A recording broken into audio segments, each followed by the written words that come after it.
And just like that, Warren, we are live on a Thursday night. I'm Crystal, I'm the Longbox Punk. He is Warren Brown, and for the next however long we talk, we're going to be hanging out talking all things as an indie creator and a comic book creator and writer and artist. What haven't you done in comics, Warren? Color, because I Color. can't. So that's about it. Perfect. Well, right off the bat, I just want to let you know, you've got some folks out there that are pretty excited to hear from Oh, you yes. on this stream. We've got Pete and Niobe Comics, both very excited to hear Both from good you friends today. of mine, great creators and good supporters. Hi guys, thanks for stopping by. Perfect. So how did you guys meet? As like you said, they're both also creators. Yeah, they're both comic creators, and when I Okay. got into comics, I started watching the shows, and it was back on the Comic Madness Network. This was years ago, and that's where I ran into a lot of these guys in our little crew or group, and that's where I met both Pete, and then through Pete I met Larry, and Larry does Niobe Comics, and he's published through AP. He's a veteran of the Kickstarter. So a lot of me learning how to do this stuff was watching the veterans, the people who were doing it, seeing what they were doing, what I could use. And then as the friendship grew, now Larry's been a big help on me getting my campaign together. And both Pete and Larry have been huge support systems for me during this whole process. Pete did a variant cover for my comic on the Kickstarter, some pinup art, a sticker. So both have been very involved with helping me get to where I'm at. That's awesome. I love that as creators, you've got people that are a couple of steps ahead of you that you can learn from and that are, willing to take time to help out somebody that doesn't have the same experience. Yeah. It's crazy to me. It shouldn't be, but it is, that the more creators I talk to, the more that I hear either I had someone help me out, or, hey, I'm willing to like bring some people behind me and help them out. It just like communally, it feels real special in the indie comics, just community and circles and all over the place. So I think it's great. Yeah, it is great. It should be more widespread, and it should be easier to find, but it is good with that when you do find that good support system, because sometimes it can feel pretty lonely in comics, but it's good when you find that group that you can trust. Yep, for sure. And that's true even in life. I have found that you can be surrounded by people and feel completely alone. So it's awesome that you've got a tribe behind you supporting you. So tell me about how you ended up doing comics. You told me before we went live, this is your first Kickstarter. So how did you end up here now doing a Kickstarter in 2024? Well, I've always been an artist as long as I was able to hold a pencil.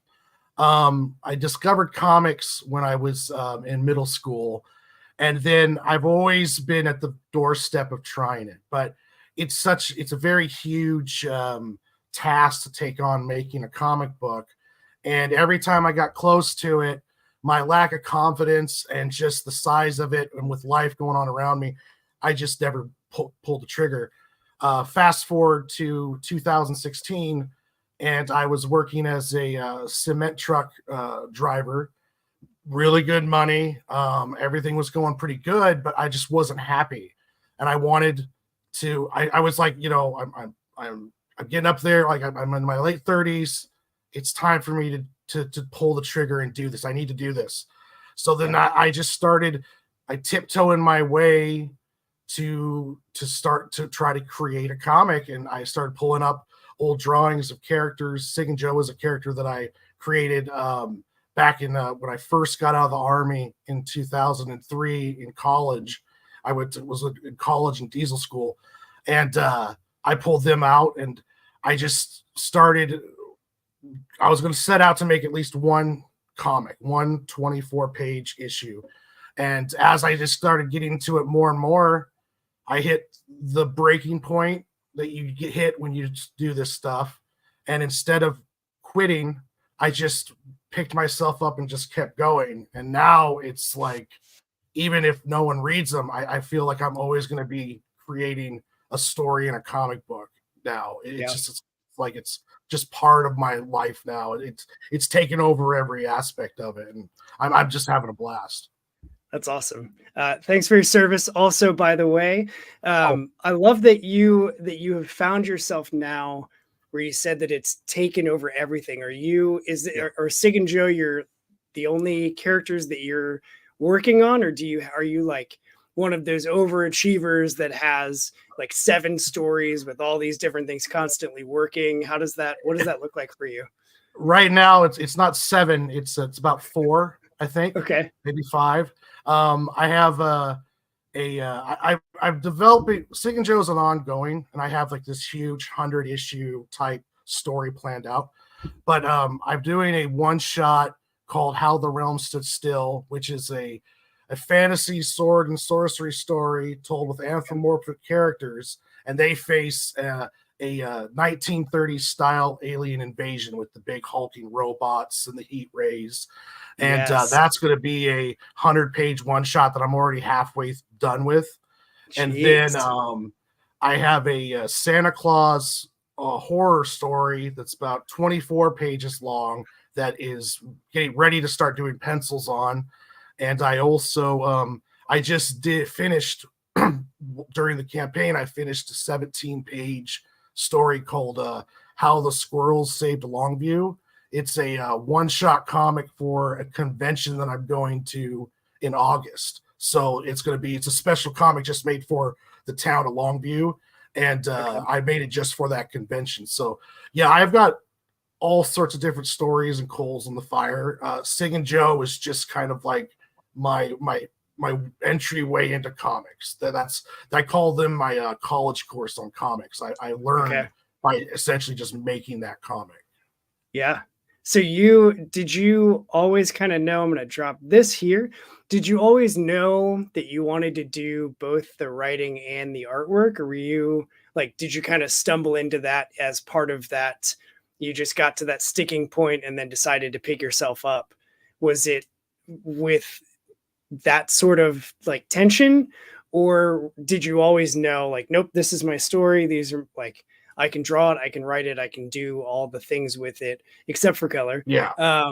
Which is honestly like I didn't even feel like I missed color reading issue 1. It was just like, oh yeah, Oh, no, thank this you. feels comfortable.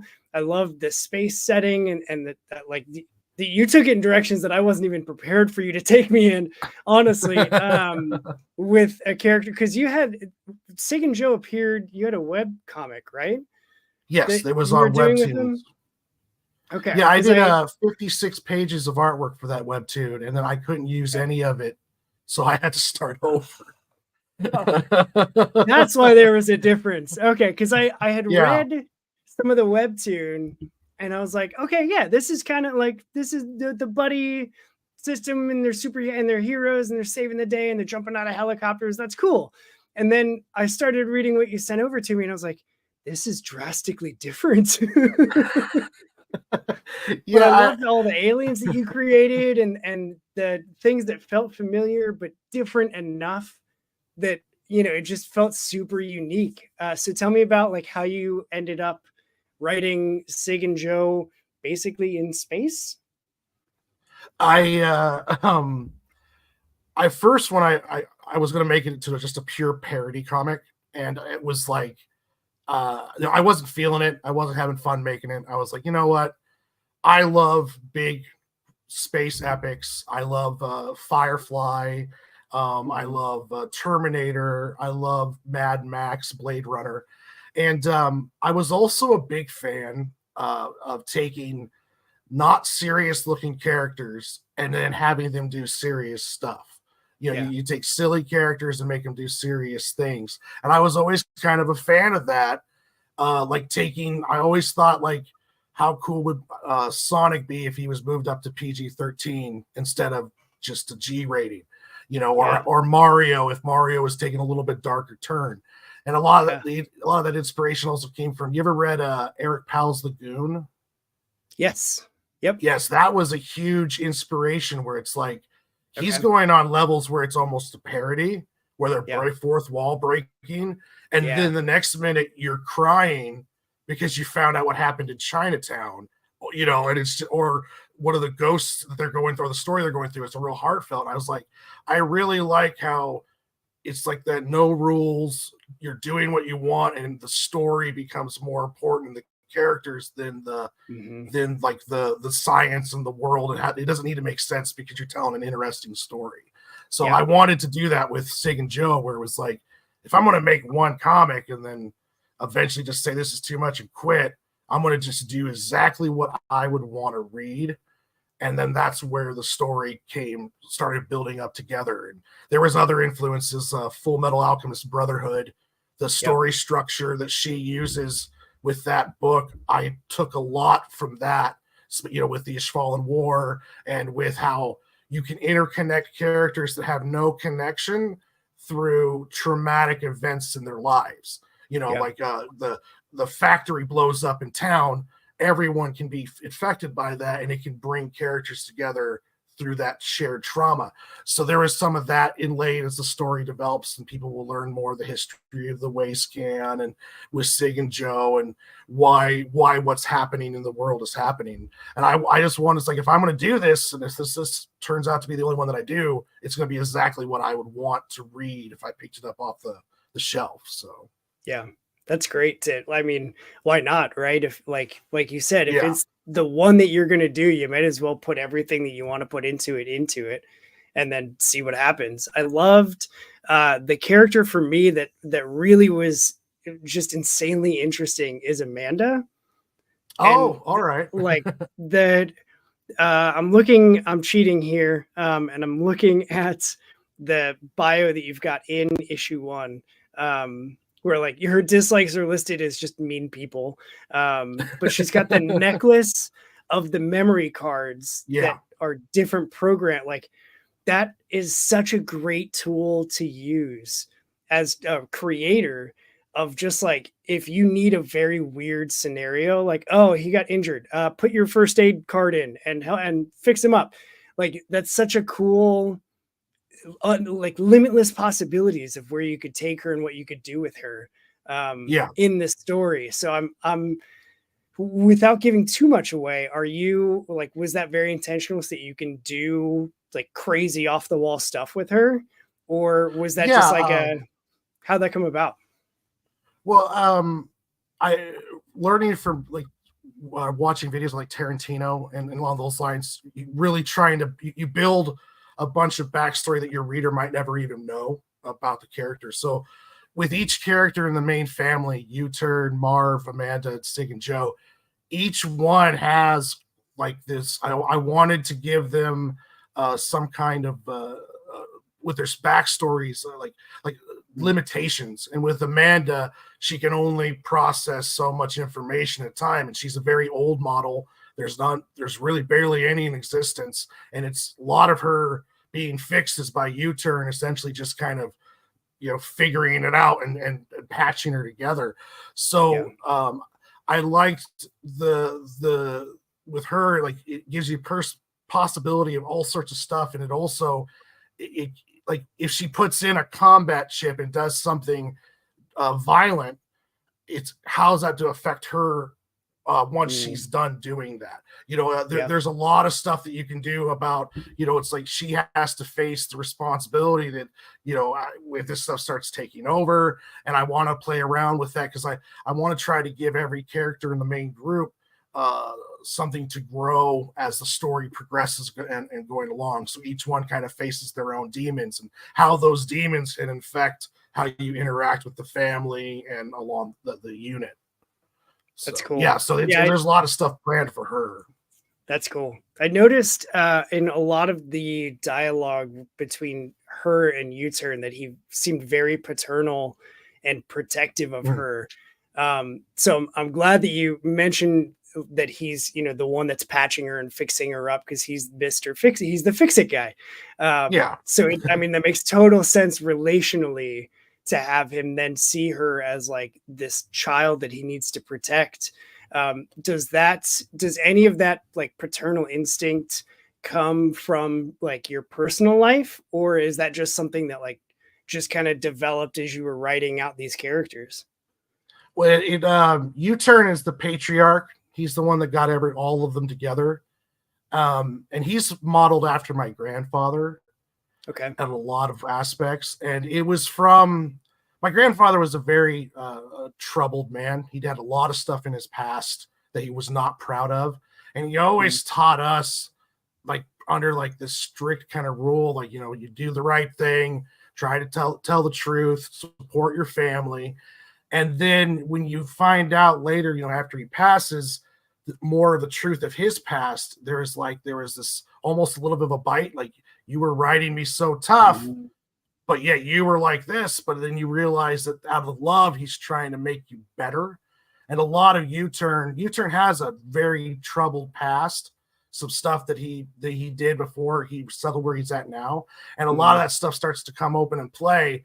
And that sort of makes Sig and Joe question who they are. And a lot of the story is going to be like, you can say you're a hero, but when the metal hits the road or rubber hits the road, it's your actions, and you have to make the choice to be the hero. And that's kind of going to be an underline in all this wacky craziness, what's going on with the family. So yeah, I drew a lot from my own experiences, not to write yourself in the story, but as inspiration for motivations of the characters. U-Turn is a pretty severe drinker in the story, and he has a lot of his own demons, but every character has their own little flaws built into them based upon either people I met or also just what's, okay, we're in this, what's going to happen in the story. And I let the characters kind of dictate sometimes how they react to it. My editor and letterer, Max Weston, he's a good friend of mine, business partner. He told me, it's like, what would your character do if they came by a box of cats? It's like you put them in these weird situations, and if you know your character well enough, you'll kind of figure out how they would react to that situation. And I even actually wrote that into one of the stories where they come across a box of kittens. It's awesome. That's where I was going. All the characters have kind of their own motivations and the stuff that they're running from and, trying to be better as. That's cool. Yeah, I did really enjoy the like a reference, the little bio cards that you gave them with their likes and dislikes. I was a little offended that Joe doesn't like musical theater, being a theater kid in the background, but I'm willing to overlook it because Sig doesn't like butt faces. And so that is, right back in the wheelhouse. So it was super entertaining. I really liked it. I want to talk about the Kickstarter, because it's your first ever Kickstarter. You funded on day one, and you've got a little over, it ends on the 25th. So a little over a week left. What has this process been like for you? Oh, a roller coaster of emotions. It's been pretty crazy, but it's been really, really, it's taught me a lot of stuff. It's trying to find your audience, preparing for it, what you need to have, like even the pricing model. I funded the first day. I went with a bare minimum $500 on the campaign. Was able to do that because since I'm a writer artist, my overhead costs on creating a book are extremely low. So I already have a print run done of the book. I have a print run of all the variants. I have all the stickers. Everything for the campaign fulfillment is already done, bought, and paid for. So I was able to go, okay, I'm going to do 500 and see if it helps out boost with the algorithm. Because if you fund really fast and hit your goal, Kickstarter automatically kind of puts you on hot projects or stuff along those lines, or boost it, or they're supposed to. And so I was able to do that. If you're going to run a Kickstarter and the book costs you $4,000 to make, and you need to make that money back, and then you also need to make sure that you have the money to get the print run, cover the shipping, cover all the stuff you have to do. You have to set your go a lot higher. So you have to be real careful of that. Yeah. I learned, promoting is takes a lot of energy and time, which you think just sending out tweets and making posts wouldn't be that bad, but it's like 2 hours of my morning Yeah. is getting tweets, TikTok videos, posts together, talking on other people's stuff, trying to build up that audience. Like, I have 22 amazing backers on my Kickstarter, but during this whole process, I've gained almost 200 Twitter followers by just Mm. promoting, interacting.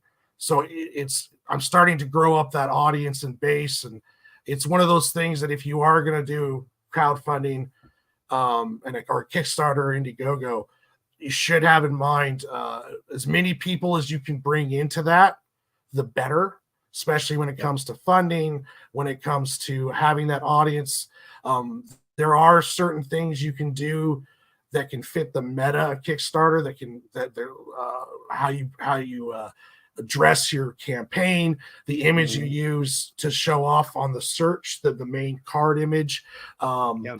how you explain your story. You don't want to get too much explanation.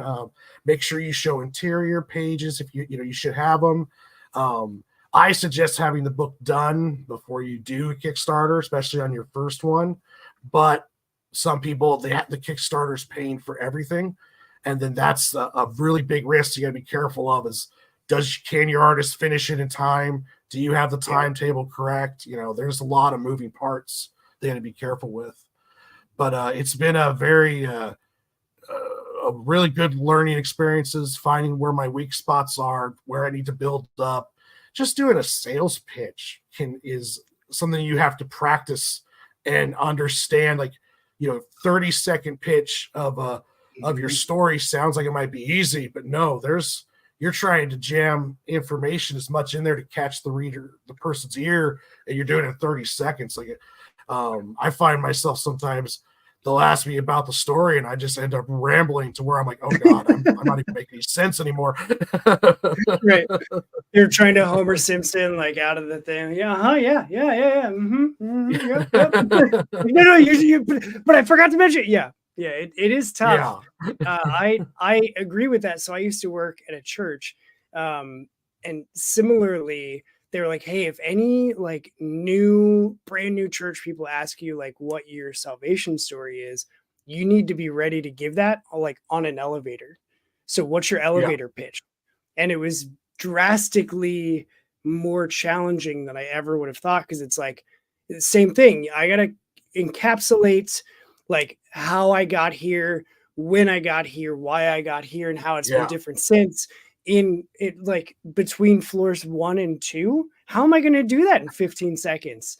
And it just took, intentional practice and pitching to different people that I was on a team with, and finally we got to a point where it was like, okay, cool, yeah. And so now like that was 6 years ago. So I don't have it anymore, but I used to have it down where I could give you a pitch in 20 seconds of here's the thing. And it's only because I spent like 7 hours practicing it over a course of like a month to get there. So I totally agree. And it's always hard, like even with this show for me, people ask like, oh, what do you do on your show? And I'm like, I don't want to, I struggle selling it because I don't want to sound egotistical, and I Yeah. don't want to sound like, oh, I've got the thing figured. Like, I'm so awesome. Here's this because I think this show is really awesome. Not because I'm doing anything awesome, but I'm getting to talk to comic creators all over the nation and internationally, honestly, which is insane.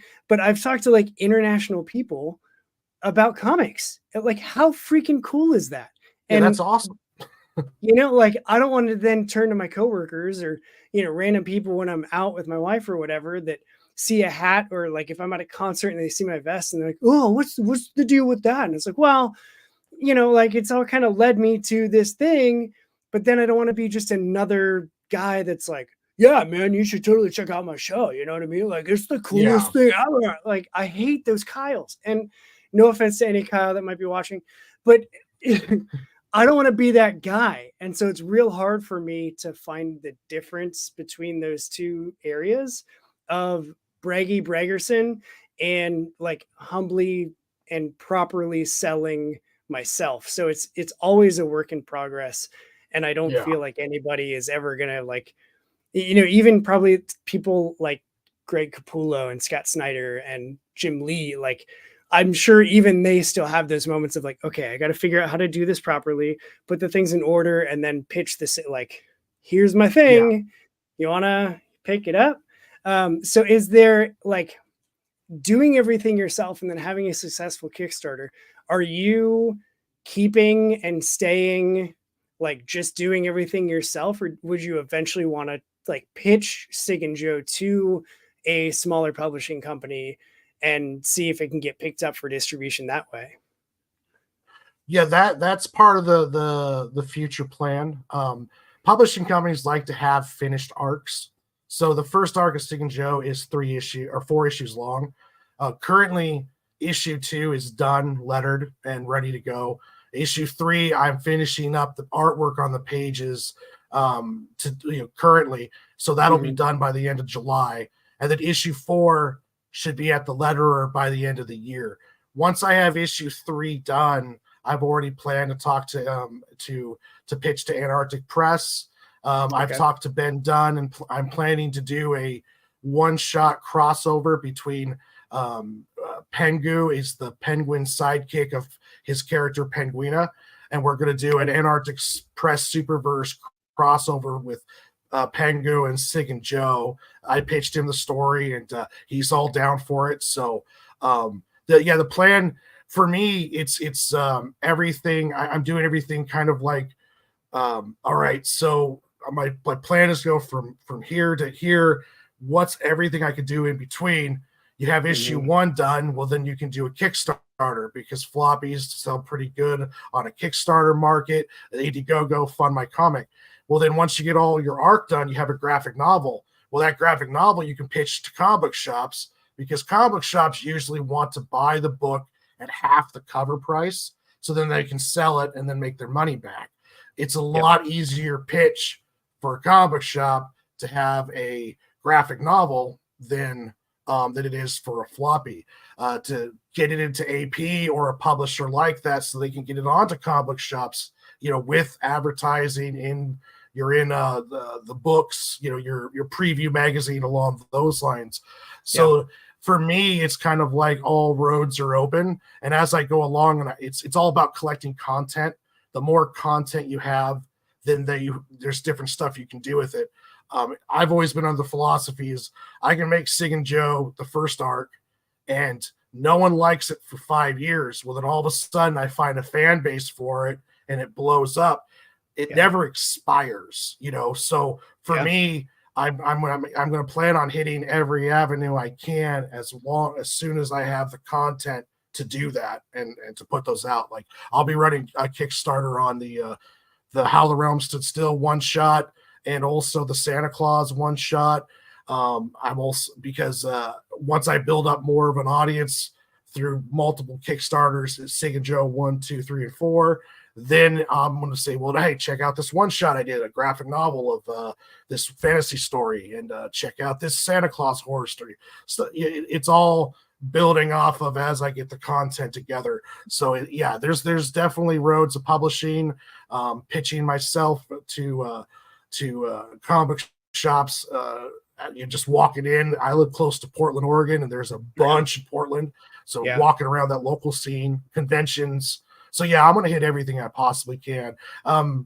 Sig and Joe is the main story, but if I go so far with Sig and Joe and it's like, okay, it's not fulfilling everything that I need right now, then it's like, okay, well, I'll put that story down and let's see if I can do something that's, when I made Sig and Joe, being marketable was not anywhere in my thought process. It wasn't until now this year that I've really, I need to learn how to monetize myself. So this is all part of that journey of figuring out how to start making money off the art that I've been putting so much time into.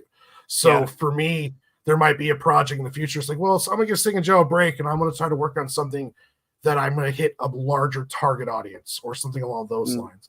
But all those options are open for me because, like I said earlier, I'm hooked. I'm going to be making comics until I just can't do it anymore. So Sure. yeah, for me, it's just going to, it's going to keep happening. That's awesome. I love the like I'm walking around the local comic scene and hitting cons and doing all these things. Uh, Part of that I'm going to get to is just the DIY of being an indie comic creator. Yeah. But I want to see. I just lost it. This is what happens when we go live: is I lose things because I get excited because I want to. Okay, so we're going to talk DIY and then we'll see if it comes back to me. So we're going to shift gears.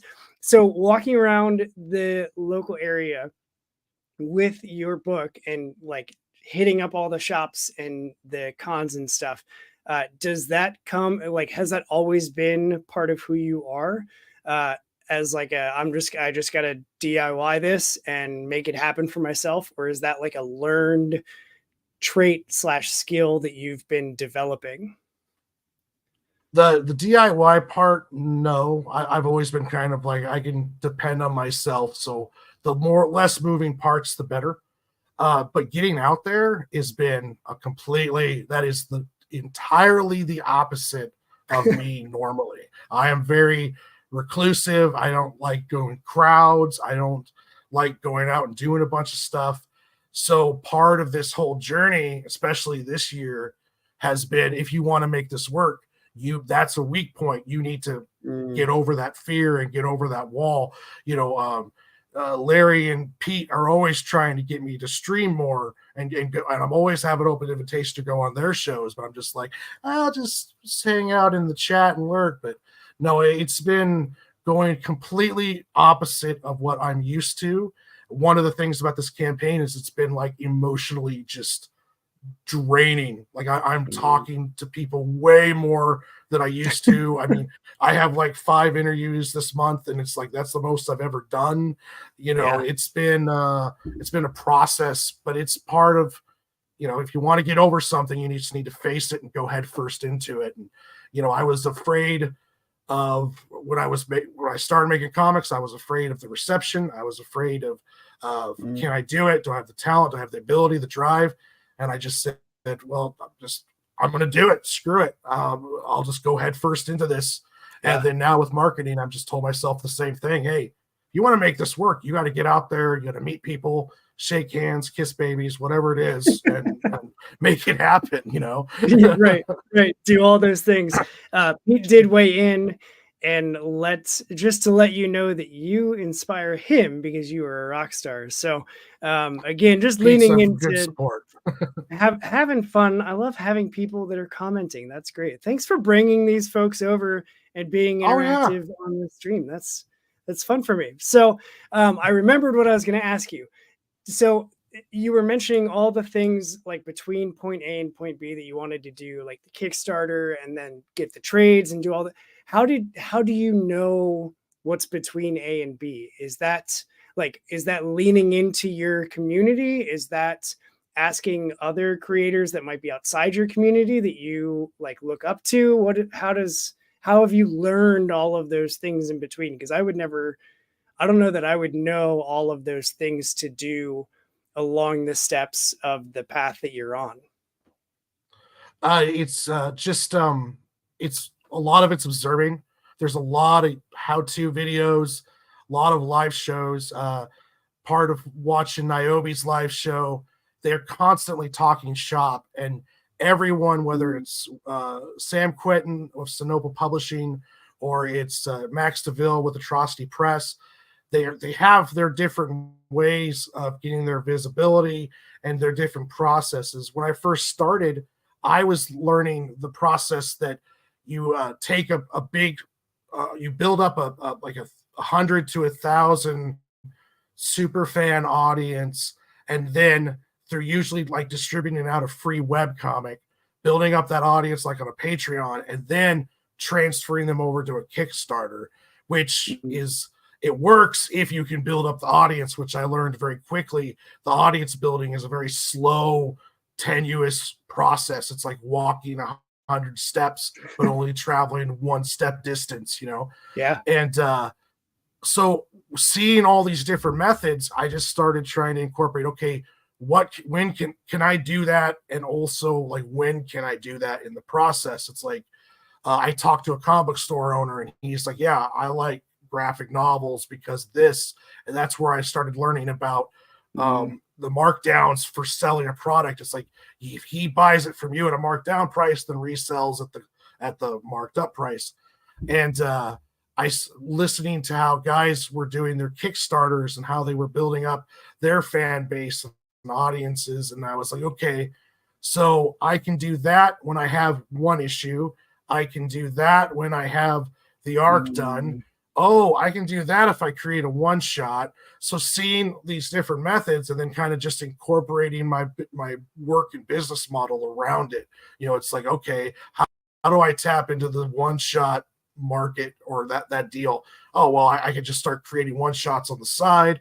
And then if I have a full body graphic novel, then Sig and Joe, I can now start shopping to publishers. So I need to get those 4 issues done. So it kind of built in front of me by just watching what other people are doing, what I wanted to try to do. And then, oh, like, I want to go to a convention and have a table. That's kind of a dream. So what do I need? Oh, well, I need a yeah. shit ton of art.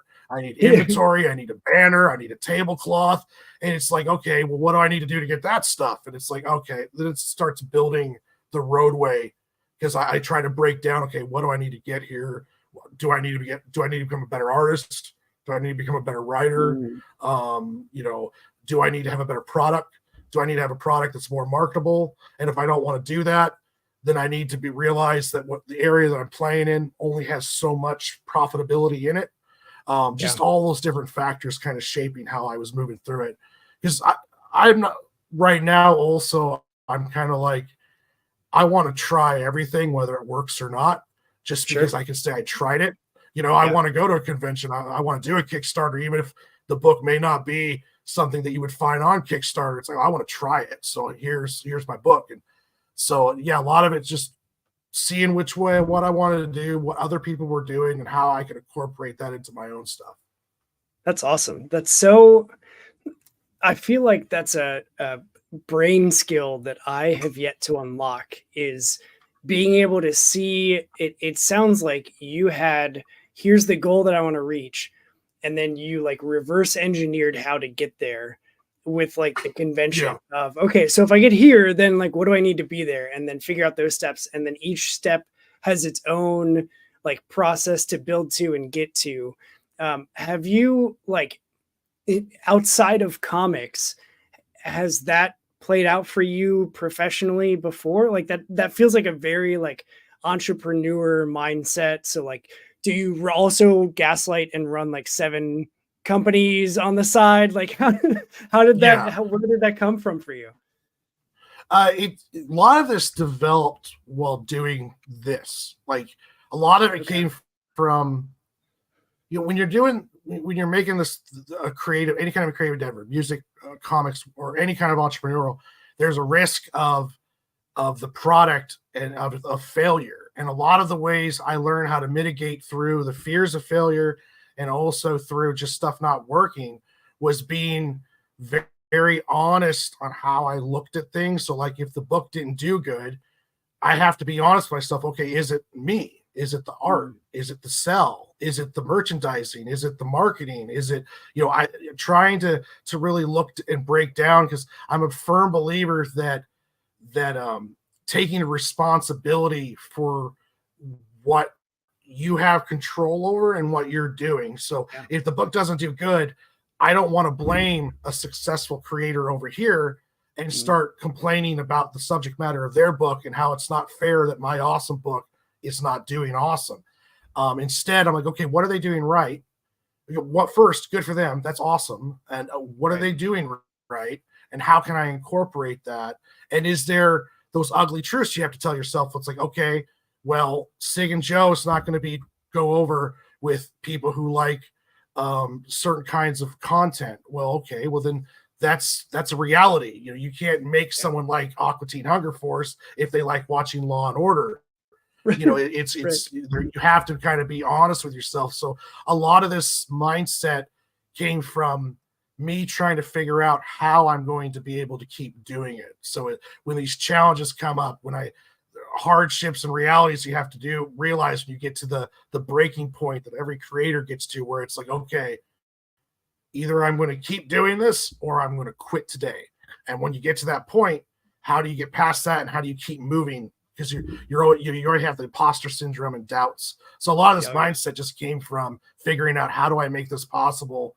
And I'm going to break this down as much as I can to make sure that, taking responsibility and making sure I'm moving in the right direction. That's awesome.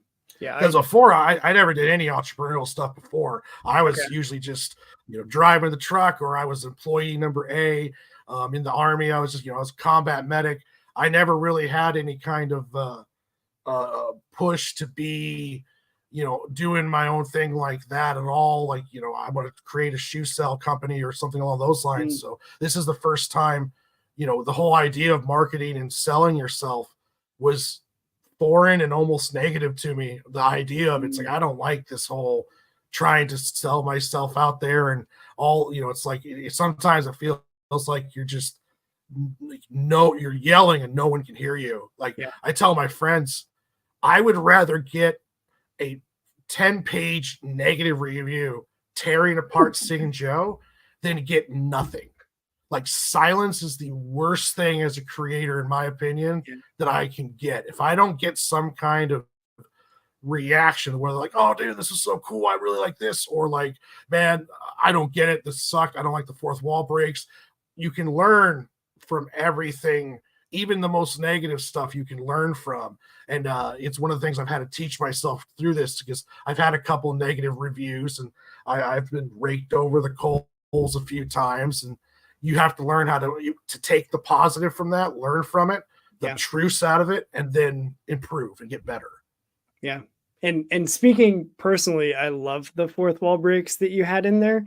Oh, you just snuck them in enough that it was like, wait a second, did he just reference like the splash page? Like, I know what that means. So I love it. For me, it just made it like that extra. It felt like it was you telling the reader through the book, like, hey, I see you, and I'm going to give you just this little thing to, lighten the mood a little bit. I love it. Like, Deadpool can be a bit much with it, like constantly breaking the fourth wall. Like, every page, you don't need to do that.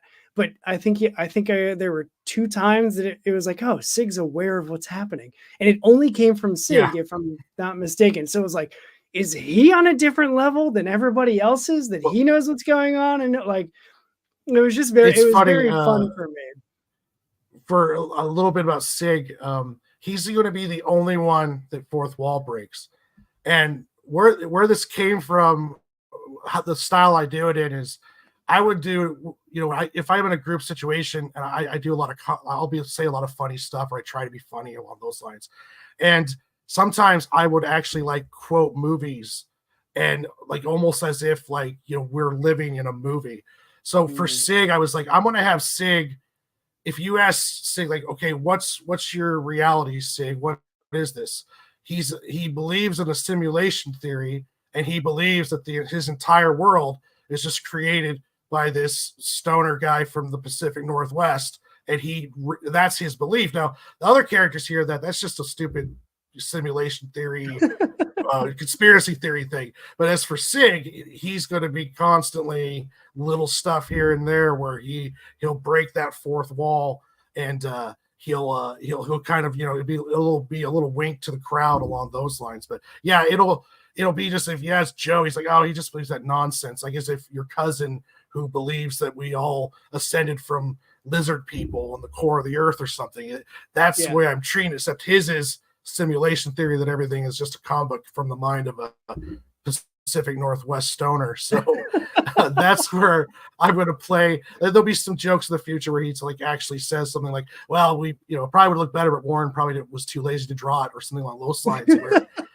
the world's just going to ignore him because, oh, that's just Sig saying his stupid shit. But that's the reader, it's for them too. So yeah, there's going to be a lot of that in there sprinkled. I learned that writing jokes in comics is very difficult to get them to land, but I'm very happy with how my jokes are landing on the page, because I've been getting some good compliments with that. Yeah. Yeah, it definitely was one of the things that I was hoping was going to continue, because I was like, Oh this yeah. is a reason for people that might be on the fence about it, that it's like, it, even if nothing else grabs them, which there's plenty to grab. You've got the sci-fi, you've got all the aliens that you're like just casually putting in the background as you're creating new species and new, you know, like four-eyed creatures that are just walking down the street. And as you're getting to the characters, you've already created like 14 other different types of things that are living in this world before you ever even get to the family. And it was just like, you've created so many things that are just like fun to read, and then you start reading the dialogue and paying attention to the quips that they're doing, and like the corrections. See, here I go again, cheating. uh the corrections that Marv was doing, of like, no, you're not, you're saying it wrong, that's not what I am. And like those little create the those little bits, and then his interactions with everybody, it just, I think it's great. I think people are going to have a blast with this book. I Thank think you, if they thank you. don't, they're wrong. Like that, just period. And they can be mad at me. That's fine. They don't need to be mad at you. They can be mad at me for telling them that they're wrong. Because it's just a lot of fun, man. It really is. So I'm excited to see what you end up doing with the next 3 issues to complete the arc. Does the story continue to take place on this world, or do we see them like lean into the adventure side of things and like go off world? Or are you keeping them grounded on this world out in a far away universe? I'm going to keep them grounded for the first, what I have planned for like the 100 issue type story. Keeps them all on the waste can. Okay. The theme of the first arc, or I called it the no good deeds arc. The next arc after the train heist will be the go unpunished arc, and then after that, it's going to turn into a journey story. They're going to be traveling and working through the waste can. So we're going to get to see all aspects of the waste can up Awesome. until the crescendo. I have a lot of moving parts when it comes to the bad guys and what's going on the moon itself, and there's going to be it's stuff that as I'm doing this, I'm on issue 3. I'm constantly fighting the urge to redo issue 1 and just start over again, because you learn. I've been learning so much, that by the time I get to 3, I'm like, oh, you know what? I could have set that up a lot better. I could have done Mm, this. I could have done that with this conversation, and so I fight that urge. But when I get done with the train heist arc, the next one, it's going to be. I want the reader to be like, okay, somewhere around issue 4 and 5, did he change artists? Did he change writers? Like, what's going on? Like, yeah. as it progresses, it goes through there. But yeah, there's going to be a lot of stuff. A lot of there right now on the waste can. No one can leave the moon unless they go Mm, through Stack City, which is the main city port, and it has a big space elevator, and that's the only way off the moon, because those okay. people are essentially trapped there by the Federal Alliance of Planets and the DAB Corporation, which is essentially like my Wayland Corps or Acme. It's a everything is DAB. DAB controls everything from Got it. consumer goods to military, and they're the police force, everything on the moon, and they're the corrupt entity that Sig and Joe are fighting, along with desert bandits and the children of Rex, and then just the FAP government itself is corrupt. So there's going to be a lot of stuff crashing down on them as the story progresses along. Awesome. Awesome. I love it. It sounds awesome. I do want to ask, or quickly, we had another weigh in here. One of our Twitter pals, the Jolly Green guy. Here he Hi, is Joey saying, Green. hey. So also, hey, Jolly Green, thanks for tuning in, man. Um, I'll tell you what, I don't remember even how I connected with him, but he's been sending me creatives that are like looking for shows that they can come on. And speaking of like the community and the strength of just supporting each other, Jolly Green is he's a real one. So if you're not already following him on Twitter, go follow him on Twitter or I will X go or find out. Yeah. whatever. He's fantastic. So I did want to also ask, everything that I have seen from you has come under the name of Lunchbox Comics. Is that like, what is that? Is that a specific imprint? Is that like an actual, like, did you set it up as a like LLC type thing? Like, tell me about that. Originally it was the ease of branding. So if I have Lunchbox Comics, if people search that, then they can find everything else. Like everything I go under in social media is Lunchbox Warren. So if you search Lunchbox Warren, there's a good chance that you'll see my face or my work, no matter where you go to on social media.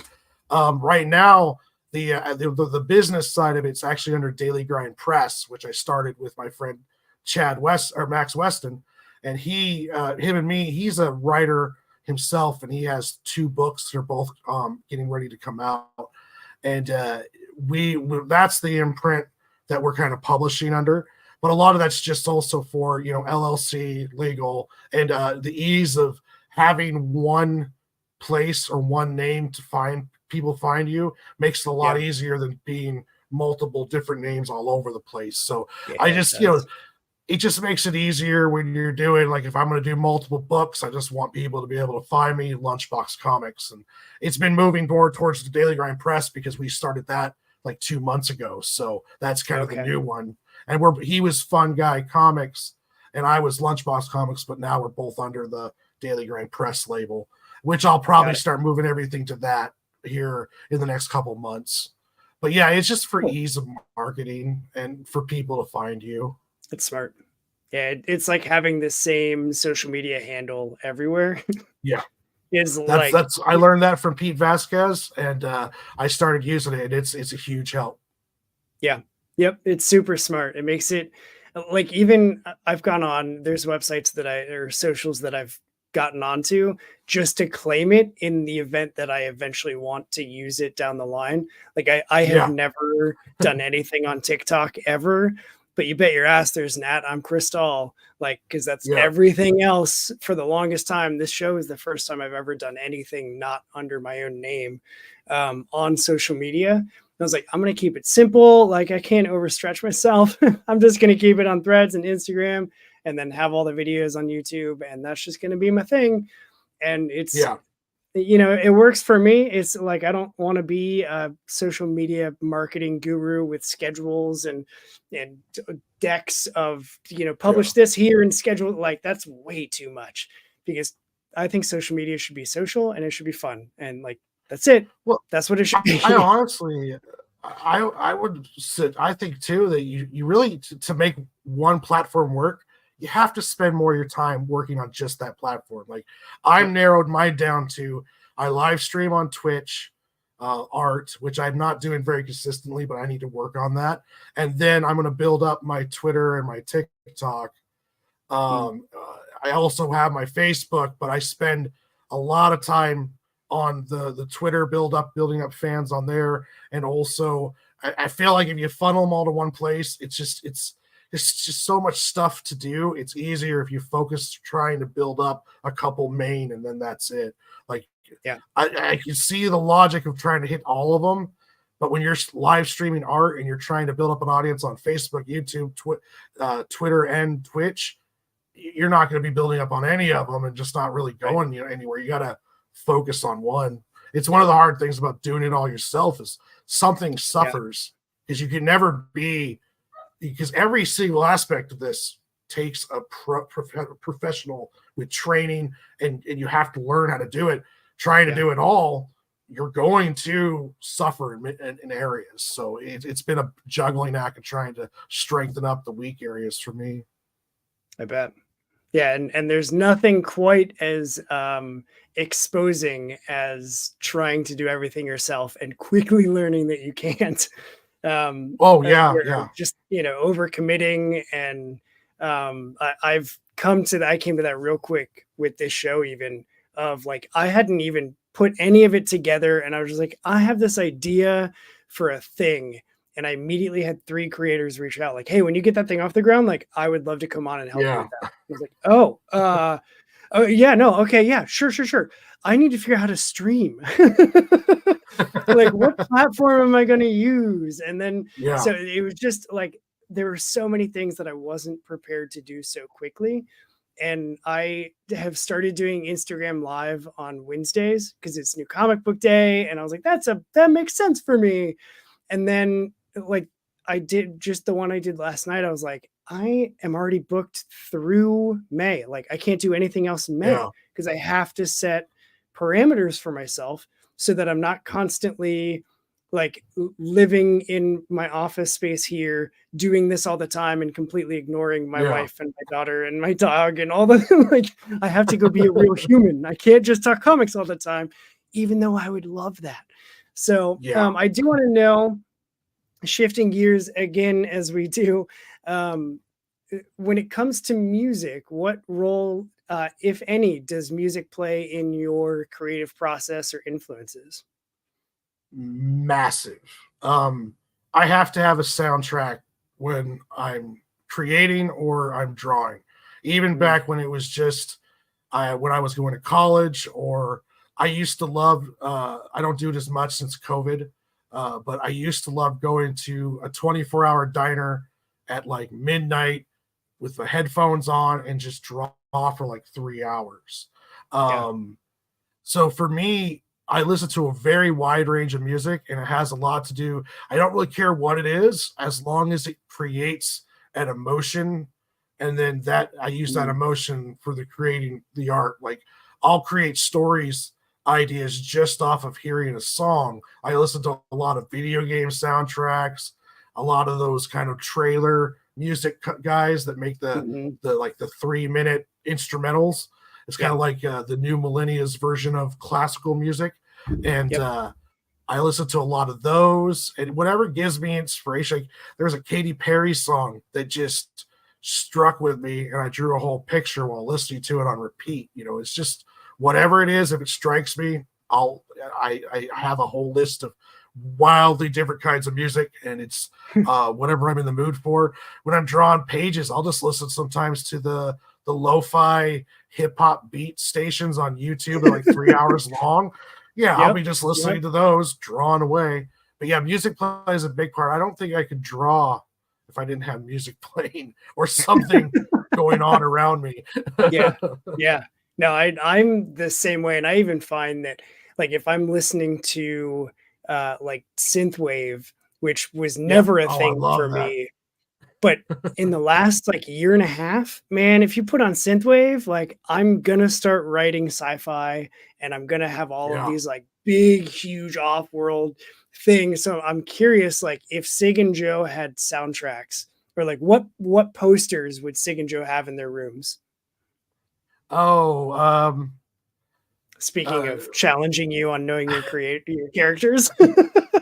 uh, Joe would have he'd be listening to some kind of like some jazz, but he probably would like Muse and some like some older outlaw country stuff along those lines. Mm, okay. Um, uh, Sig would be all either uh, he would be all baby metal, like hardcore Japanese baby metal, like, Perfect. Yeah. like all he would all the time. He would be like that would be what he would go to sleep to.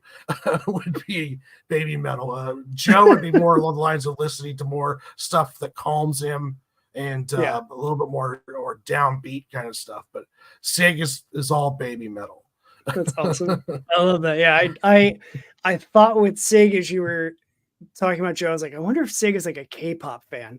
And then you went baby metal, and I was like, okay, yeah, that's even harder. Yep, love it. That's so good. So as we run down, I'm looking at my notes. That was the last like written down official question that I had. So I want to turn it just to you to give us like, this is your moment to be on your soapbox and tell anybody watching now and or in the future, just whatever you want them to know, whether it's about your book, about you, about your journey. This is your space to just go for it. All right. Yeah, I want to tell anybody out there who's thinking about making a comic book, a music album, doing anything creative. The most important thing that you can remember is well, okay, you know what? Here, I'll leave with this. I got to talk to a sixth grade class about making comics, and I told them there's the three important things you need about making comics, and this applies to all endeavors in life. Is that the best way to learn how to do it is to just do it. It may not be good. You might screw up 100 times trying to make a cake, but every time you're going to learn a little bit better. And you just, as long as you don't quit, you're never really going to fail. As soon as you venture out to do this, you are that.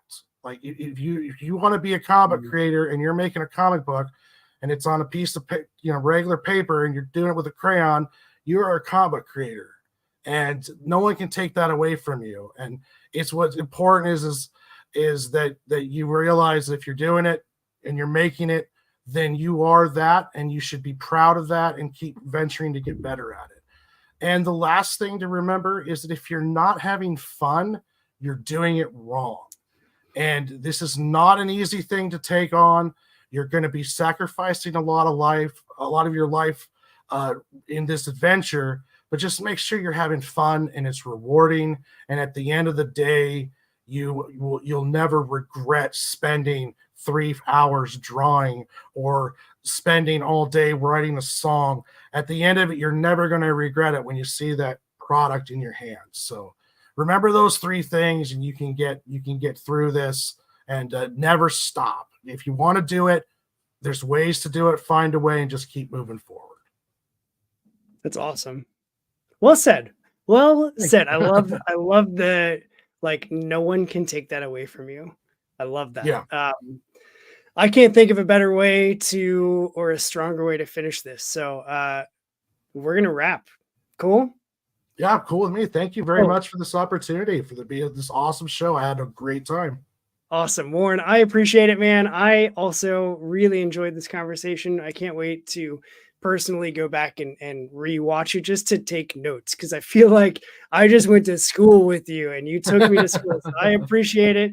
I thank you for sharing your wisdom. I'm going to hit this one more time. Remember, The Adventures of Sig and Joe #1 of 4 is live on Kickstarter. If you back it, you're guaranteed to get it because it's already funded. So make sure you go and do that. You have 9 days left to do that. Get in on the adventures. Find Warren on Twitter, on TikTok, and on Twitch. Tell him again your handle at Lunchbox Comics Warren. If you put Lunchbox Warren in Facebook, Instagram, Twitter, all of those, you will find me. I go into there. I hashtag my posts with Lunchbox Warren. So there's ways. Just put that in there, and you'll find me on all the different sites. Perfect. I've also got your link tree in this video description, so you can find all of the things for Warren there.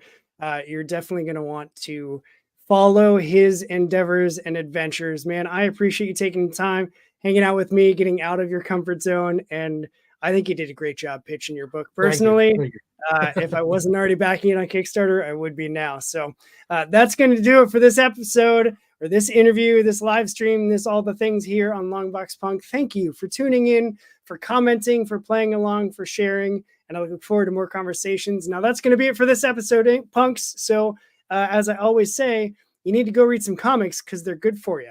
I'll talk to you next time here on the Longbox Punk. Bye.